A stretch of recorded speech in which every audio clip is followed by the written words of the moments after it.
هستید؟ بخیر هستید؟ کجا آمدید؟ از میدان هوایی. در این نیمه شب 12 بجه است صبح. مریض داشتیم از امور مسیر ما شدی طرف پیاده آمدیم. موقعیت پل پاچاست. بسیار یک موقعیت خراب. در این ساعت تقریبا در اونجا پیش بری شوم دوزا بودن آمده بودن باز از شما دوستان اینجا خبر شدن فرار کردن. بدون از او در این ساعت بسیار نفرا کشته شدن. بیشتر در حکومت دیگه می شما در این وقت گشته میتونستید؟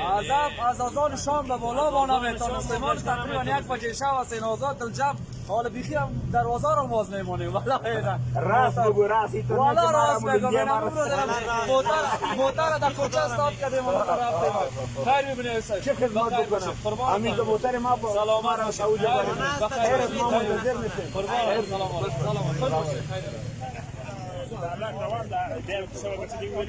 دا لاره دی لاره باندې چې موږ راتلو د ماښام اذان کې دی وخت کې نه موټرسایکل موږ پسې و د ډار نه بیرته په نیمه لاره کې تویدو دې خوا خو بیخي دربس موږ راوړل اوس څنګه ده اوس اوس په خپله خوښه د لاره کې دغه ورور د هرات د دې ته قسم څو بجې دي اوس د شپې؟